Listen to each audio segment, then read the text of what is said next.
Okay, welcome back. Lalibel, are there any questions? Yes, we've received several. The first one we've received in the chat is a question about Atman. If there's a difference between Atma and Atman. Well, as far as my understanding is, there is no difference, at least from what I know from the Theosophical literature.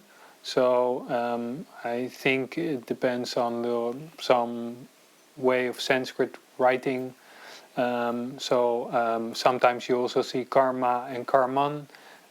So at least I don't know any difference. So, but the meaning of Atma in general is meant the divine self, and the self with capitals, the highest or an even universal part of each being. All right. Next question is about karma. If there's also something like predestination. That's a good question. To clarify, if what is, as I understand, normally is meant with predestination, it means that there is something really fixed in the future. So it means that you have to undergo a certain situation, and that is not in line with the theosophical understanding from karma. And I will explain why, because the basic idea in theosophy is that everything lives. And if there would be any predestination, that would actually, how do you say, I'm looking for the English word, deny the free will of living beings. Because that would mean that all living beings have to act in line to, how do you say, to produce your predestinated fate, so to say. And that is not possible. But of course, karma does mean that there are effects from causes you have not only caused in this life, but also in previous lives. So we always have to reap what we sow. And but it doesn't mean that it is exactly a certain situation. But on the other hand, it also does mean that there is no chance at all, that everything has its causes, but also causes done by our own selves with our free will, and many times not with the insight we have in this law of cause and effect, because if we really would have had the insight, we would have acted probably much more harmoniously and could have prevented a lot of the suffering that is now part of our world. So I hope that's a good answer. And if not, please ask again. Another one? Yeah? About the righteous state and an unconscious state. Mm-hmm. Would it mean that in a righteous state, where everyone has their rightful place, that the work is also more specialized, whereas in an unconscious state, it would be more generalized? Well, Plato does not describe, at least not in the dialogue Republic, from my remembrance, very clearly what types of work there are in this righteous state. And I suppose in the line of Plato, at least also in the line of Theosophy, I could answer that it would be both more specialized as more generic. So I think the most specialized would be parts of work, actually part of the feverish state, because there you see all these excesses in all that kinds of unnecessary needs that have to be fulfilled. Think of all the different ways we can prepare our food. We can really specialize in that, but in general food has just a simple function, and it's nutrition, to be healthy. And that can of course be enjoyed, but can be very simple, not so specialized. So in general, I would say the righteous state would lead to more generic types of work. but it could be more specialized in that sense that each one has its rightful place. So everyone has a certain talent, and can excel with the talent to contribute to the whole. So in that sense, well, that there would be room for that specific talent. Although I also recognize that Plato describes this righteous state as a metaphor for our thinking. And also our thinking, our evolution, goes towards more universality. So that means also that we are becoming more and more generic, and that it doesn't really matter anymore the specific jobs we do, because if we become more universal, we can do any job. And we can also fill in for others if they cannot do their work. And I think that's more the general line that Plato tries to explain.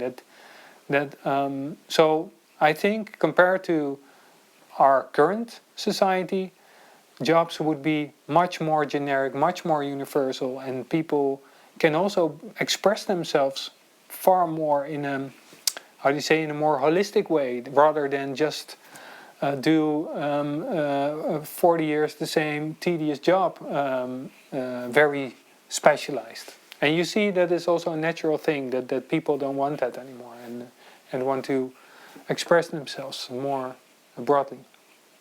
This is actually quite a nice theme for the next question, because we also received one through email about limitless qualities, which you mentioned now as well. What is needed to develop those limitless qualities, and is the process the same for everyone? A good question also. I think I will talk about that a bit more also in the next section, but let me already say this. I already explained that one important thing is to, especially also if you look to the 7 types of thinking, that you learn to think according to all these 7 types.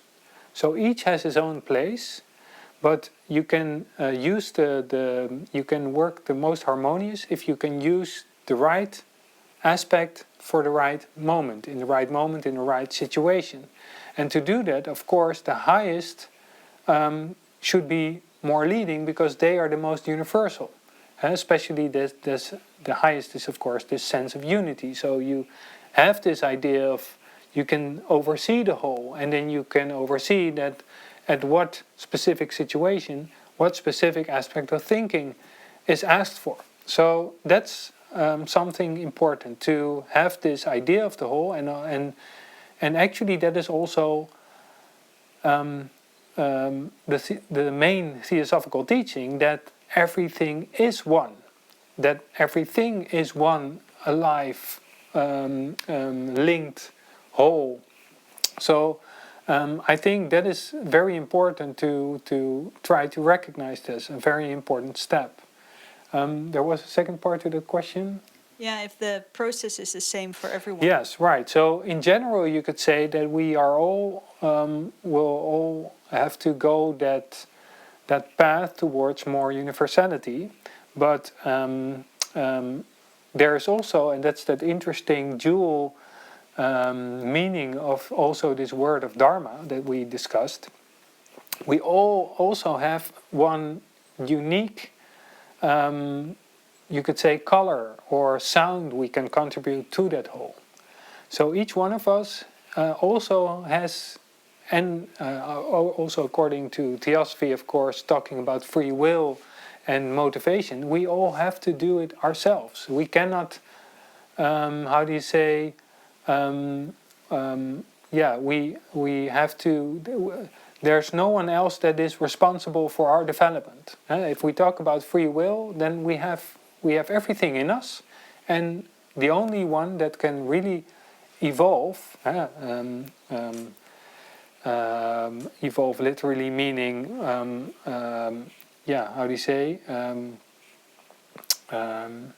uitwikkelen.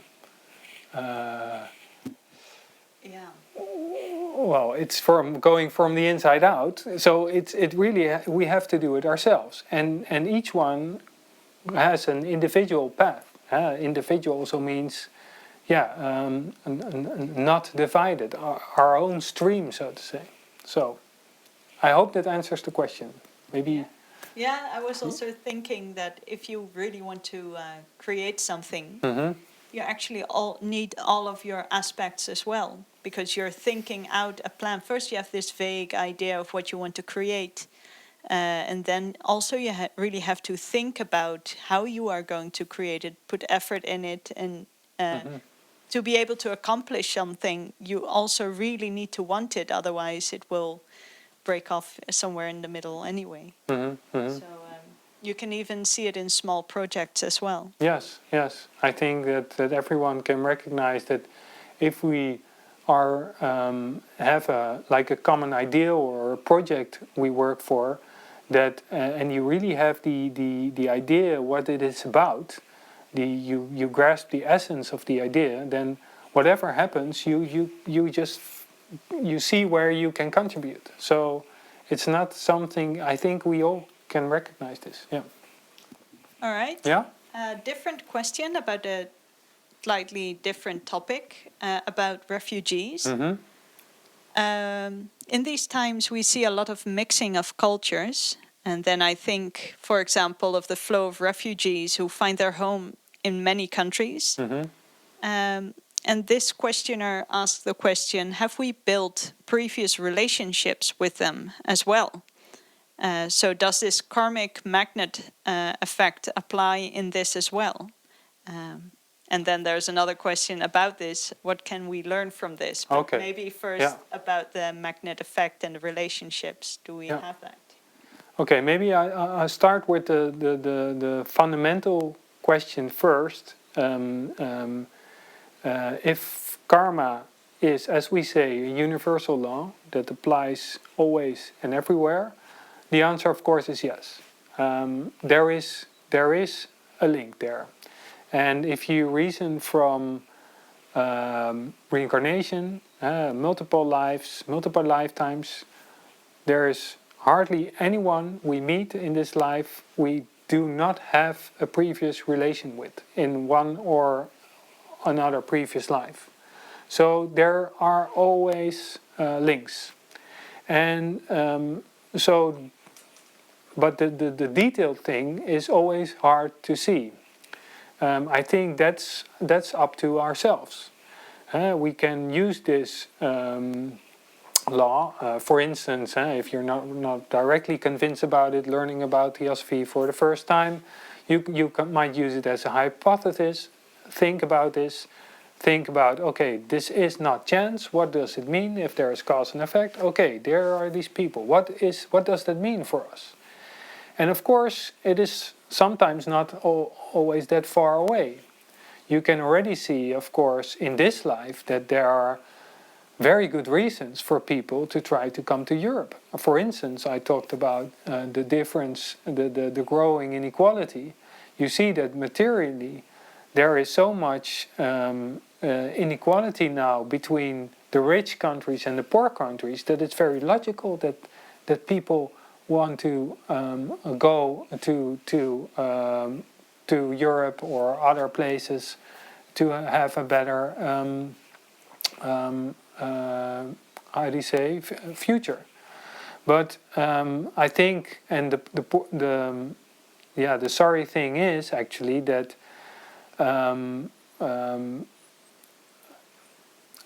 people don't recognize the causes, and even that the most people that want to come now are coming from countries that are in war or where there are no human rights, something that we fought for and an ideal that we hold very high in our Western country, but still we are making it very hard for them to come here. So that's something I think is really an injustice. And if you see the way we are dealing with that now, that is also something we will have to reap the consequences of in coming lives. So what can we learn from this? I think in general that well, there is still a lot of injustice in this world, and I hope that we can help each other to create more a better vision on this problem, and also to open up more, and I think and also help other countries, really help them to prevent this inequality from growing.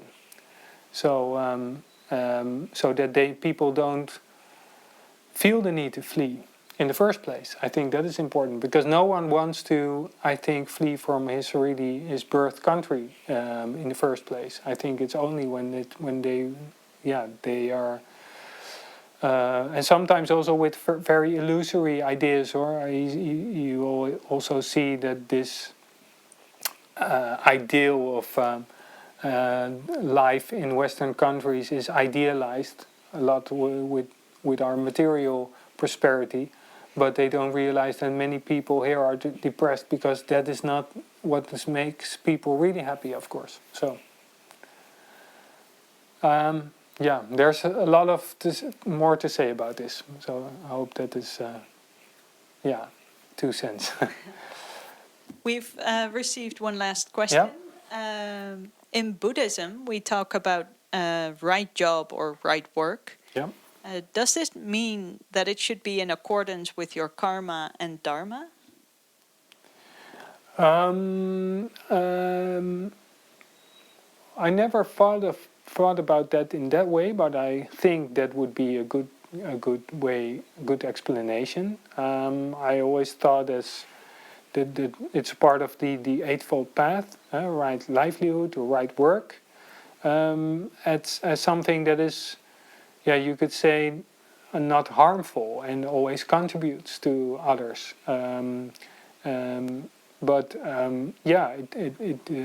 Of course, this is also in Buddhism. All these teachings, build on each other. So I would say, very much linked with karma and dharma. Also, ideas that were expressed by the Buddha. Yeah. This was the last one.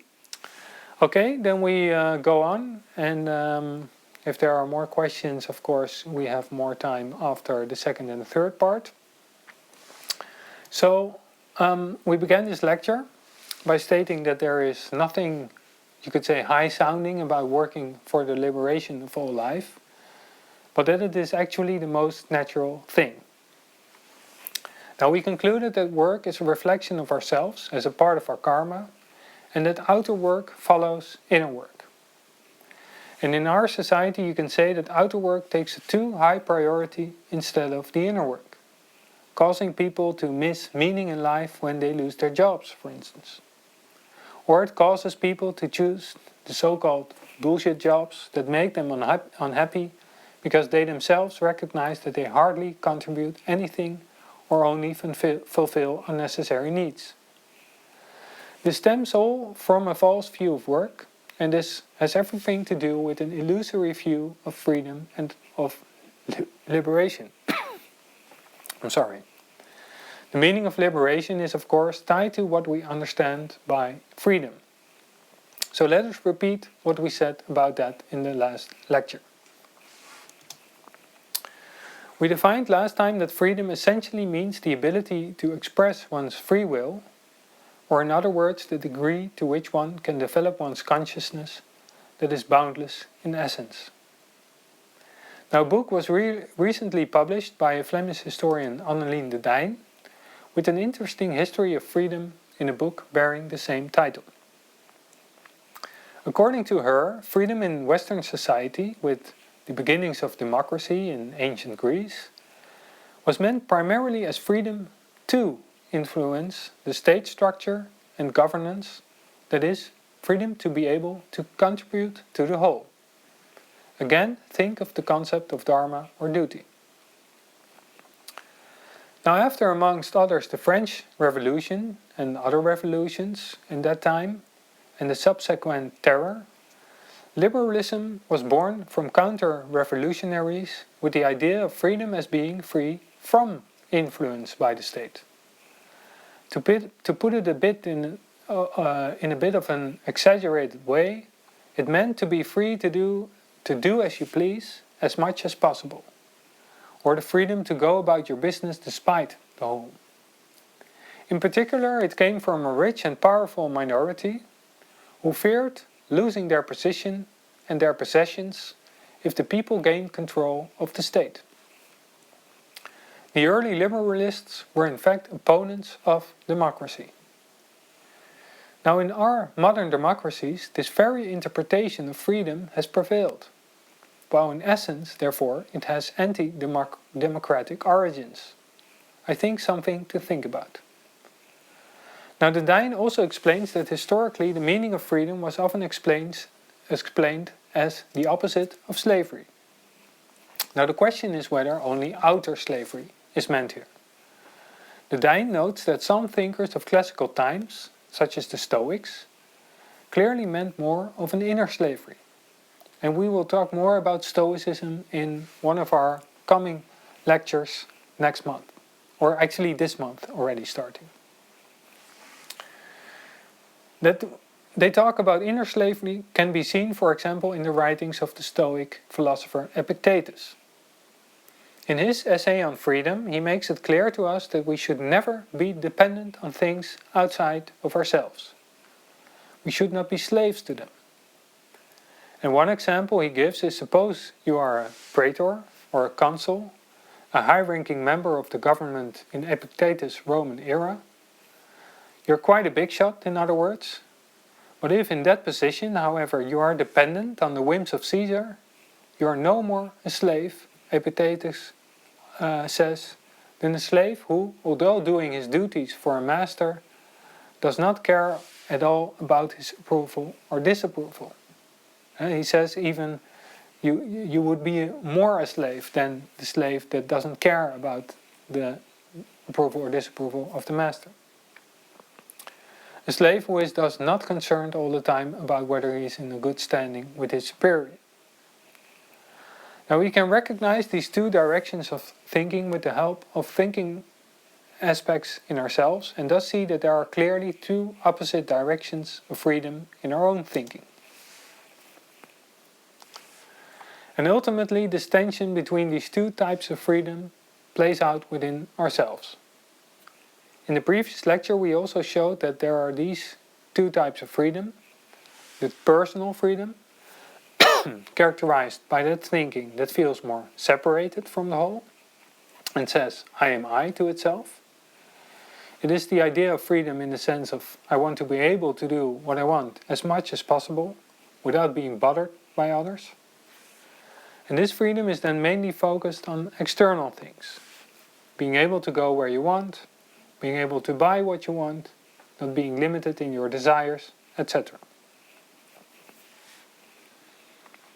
Now opposed to this is the more inner, spiritual, truly human or above personal freedom. This thinking is characterized by the thinking aspects through which we identify more with the whole, thinking from unity and coherence, aiming at more inner abilities and virtues, such as love, wisdom, or justice. These two types of freedom are clearly opposite. Plato also spoke of a pair of horses. Two horses that want to pull us each in a certain direction. And the question for us is, which one do we hold the reins on, and which one do we loosen our grip on? What do we focus on? And then we can recognize that many of our problems stem from a limited orientation of thought, an illusory mentality. Predominantly liberal market thinking has given us, to put it bluntly, the freedom to consume. It plays on the lower personal freedom, the freedom of shopping, as some call it. Through marketing and advertising, we are presented with products or services without the knowledge of whether we as recipients really need it. It appeals to unnecessary needs, which are central to what Plato called the feverish state. And if we are receptive to this, it actually creates discontent. we are suddenly focused on something we do not yet have. And desire or cravings arise in that direction. Buying a new car, a new shade of sweater, or some snack. Suppose you give in to that, then this gives us temporary pleasure. But that pleasure is quite short-lived, because something new is only very temporary. You have, by giving in to the lower desire, increased the chances of repetition. And if it does not remain something incidental, but becomes a habit of giving into it, it can lead to addiction. And on a global scale, we see that such a system, focused on material growth and fulfilling unnecessary material needs, leads to exhaustion of natural resources. Materially, we are depleting our planet Earth more and more.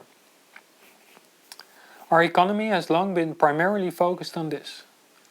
And now more and more opposing voices are emerging because we see that it is not sustainable. Moreover, it's becoming clear that some people's freedom of shopping limits other people's freedom, since those cannot afford those products, but have to deal with the consequences like the impact on nature and climate, or worse, they can only find poorly paid work to make the cheap products that are consumed elsewhere in the world. Now fortunately, we are seeing growing awareness that this is no longer acceptable. You can also see this downward spiral in the emergence of conflicts that culminate in violence. Desire is always for something you don't possess. Now shopping involves things you want to buy, but this content can also be sparked because you are afraid that something will be taken away from you. That is, that you won't possess something in the future. Something you have now, but not anymore in the future.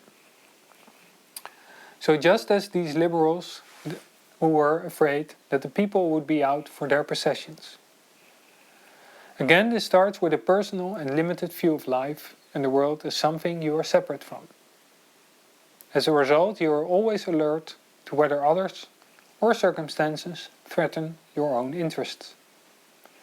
So you are looking for the causes of your discomfort mainly outside yourself. And since you do not recognize your own influence on your well-being and peace, and therefore on circumstances and those of others, discontent quickly arises. And that discontentment creates fear when you blame the cause of the threat on someone or something outside of yourself.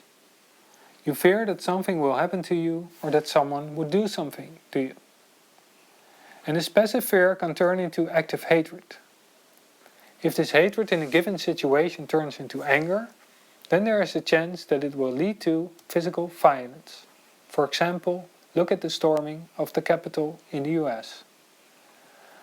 Obviously, we have multiple voices within ourselves.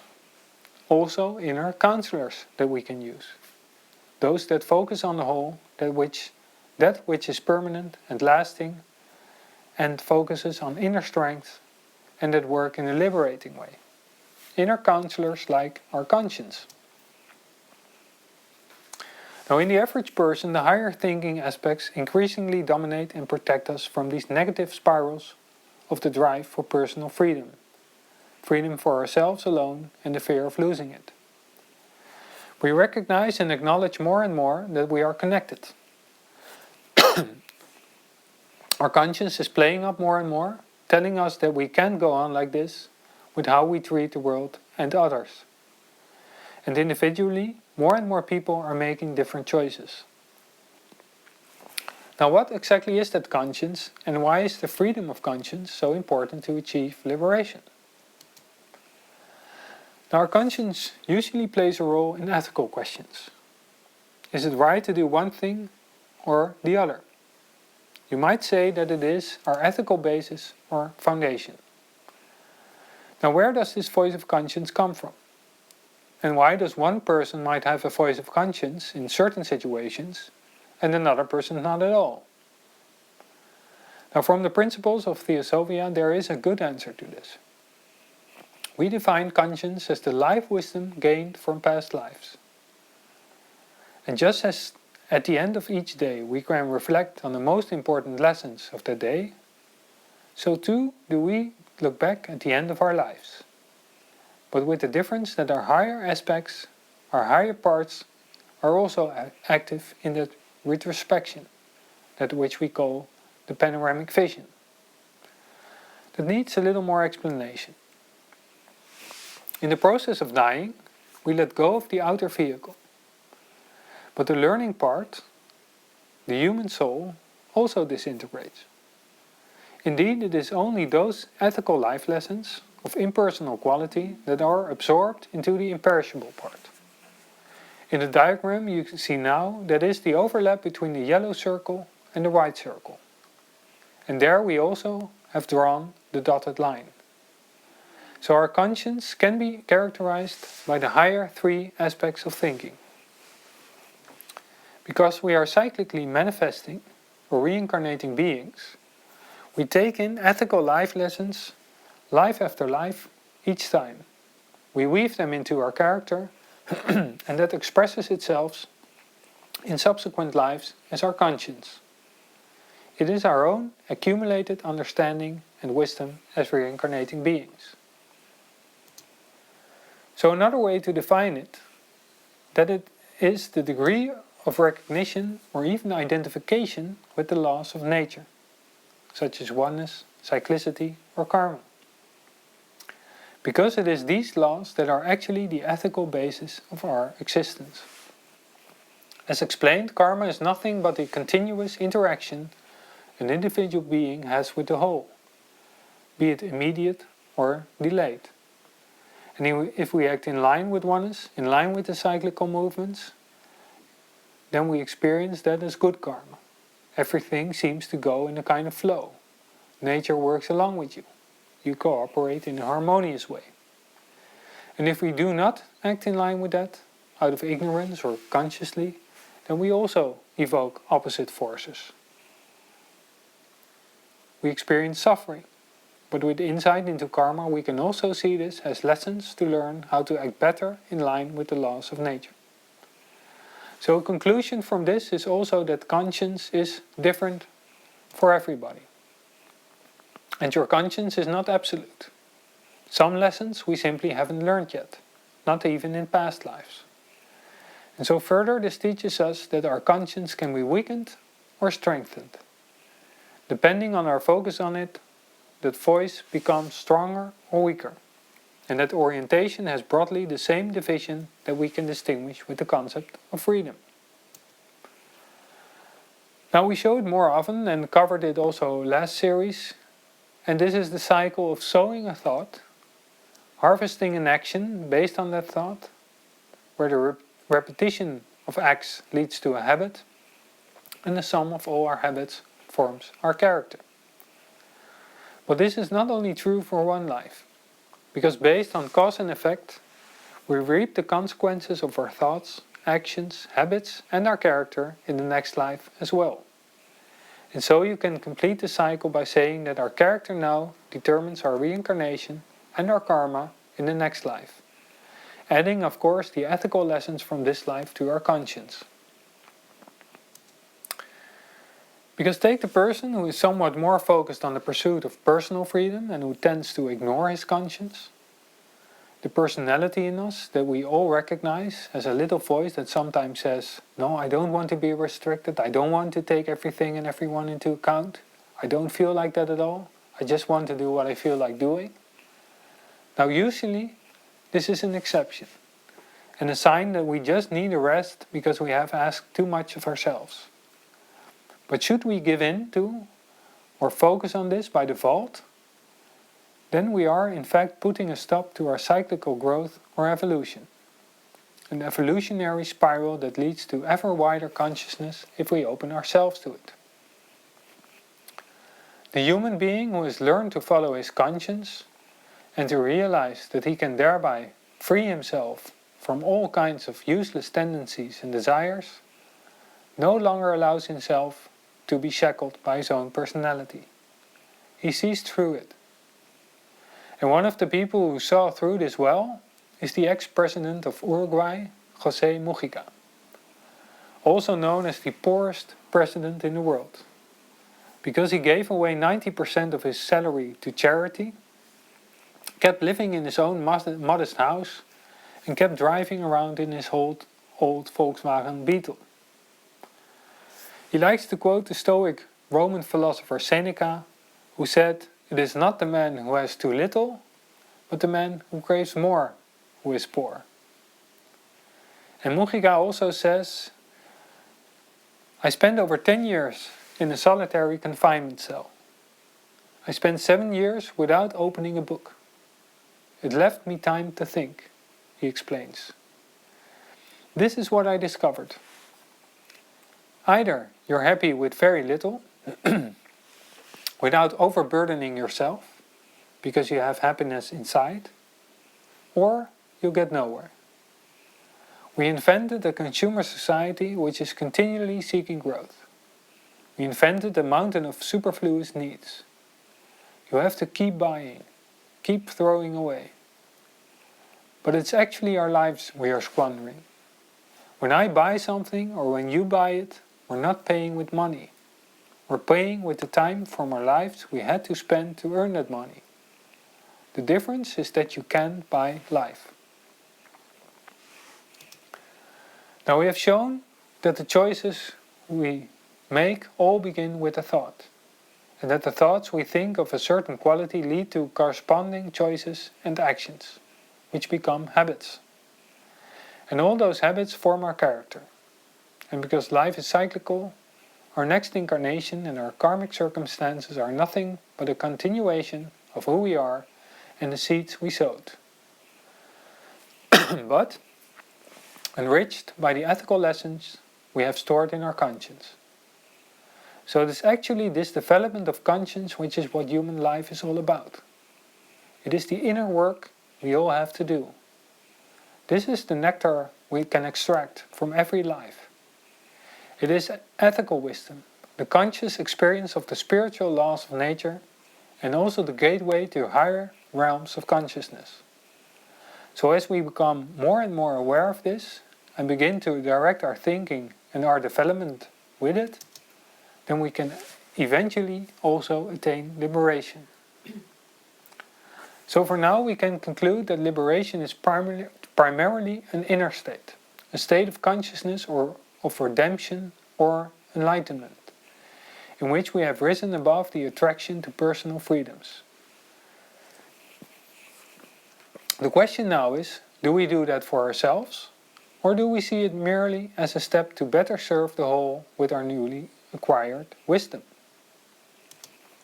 Then we come to the meaning of liberation as encountered in many religious contexts. It involves reaching a certain state of consciousness that lifts us above this outer world and more or less makes us realize that we are one with nature and all that lives. It is also called redemption or enlightenment, based on the Eastern concepts of mukti, moksha, or nirvana. In Eastern religions and philosophies, they speak of liberation from samsara, or the spinning wheel of life and death. You reach a state of consciousness independent of being embodied in a body of flesh and blood. The possibility then exists even to leave outer existence and merge completely into this spiritual state of consciousness. At the same time, this means that you can no longer help fellow beings with the enlightened wisdom you have made your own. So depending on the motive by which liberation or enlightenment is achieved, such an enlightened being will become either a Buddha and disappear from the world, or forsake the step to enlightenment and continue to work as a bodhisattva for the liberation of all life. Now it may sound crazy, but this is a step we will all take at some point. The question is what choice we make then. And that choice we make then is actually no longer a choice at that time, but the result of the development of our vision and character up to that time. Something for which we are already laying the seeds now. In summary, again following our composite nature, we can distinguish several types of freedom and liberation.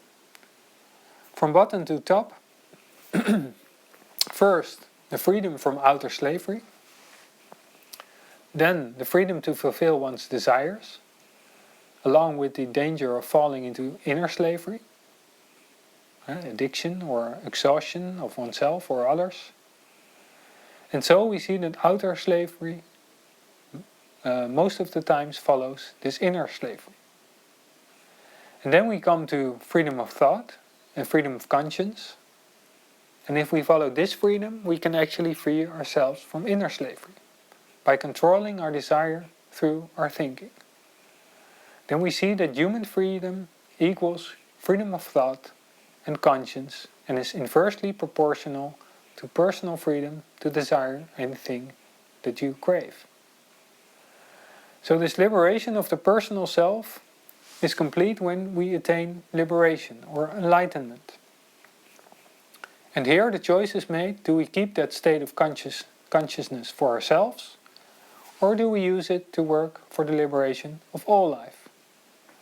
The latter choice reveals whether we are actually liberated from the illusion of separateness, as the Buddha calls it. In conclusion, you could say that collective outer liberation and peace is a result of this inner liberation. So we have now again a short break of 3 minutes and time for your questions. See you in a minute. Okay, welcome back. Are there some questions? Yes, we have two. The first one is, sometimes your whole being tells you not to do something, but how do you know whether this is an impulse from your conscience or that it is a lower tendency? I think we can use the characteristics of the three higher types of thinking to distinguish that. So we all have these impulses, and most of the times conscience plays a role when it is about ethical questions. Is this just? Is this the good thing to do?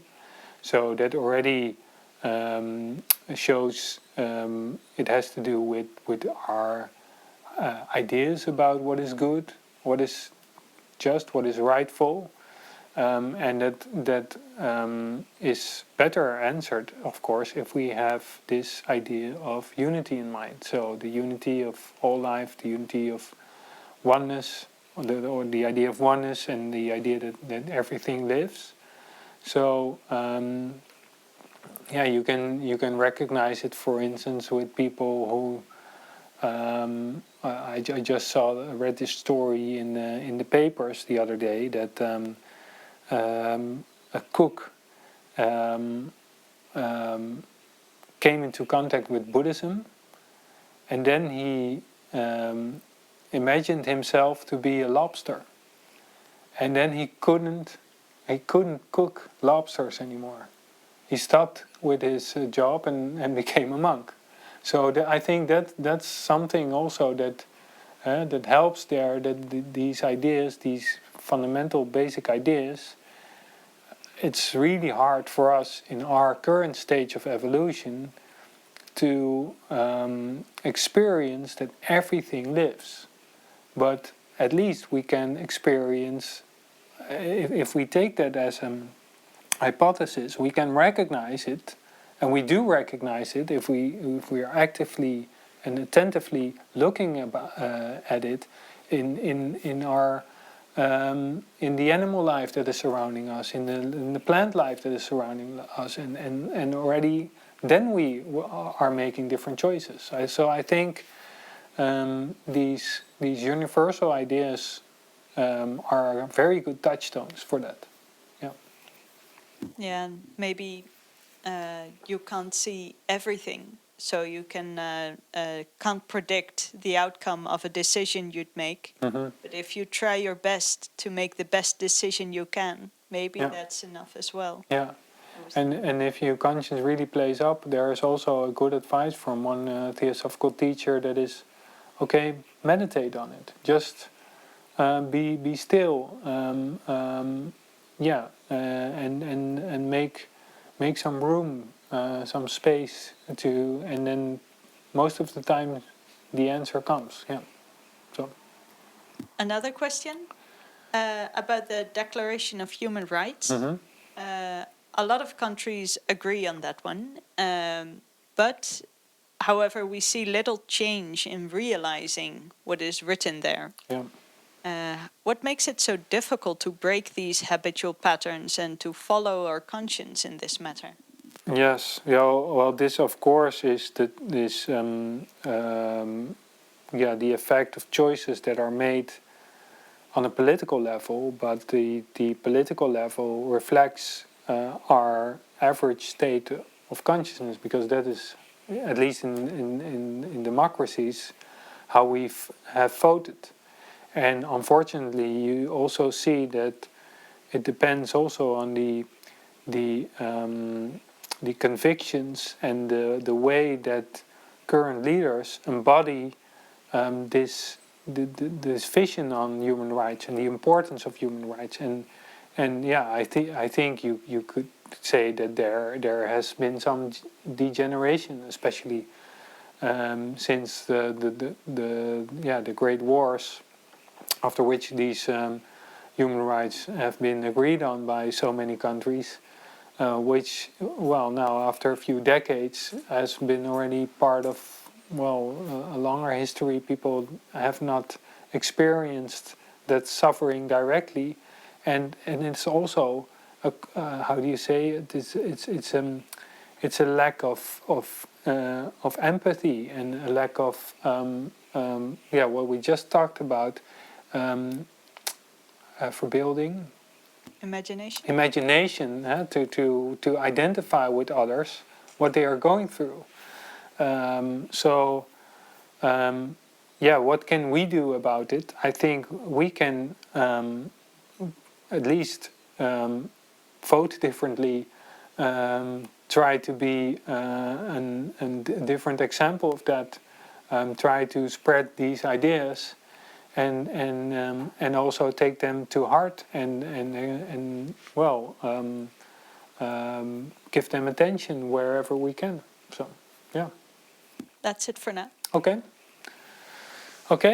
Actually, this is a nice link to the next part.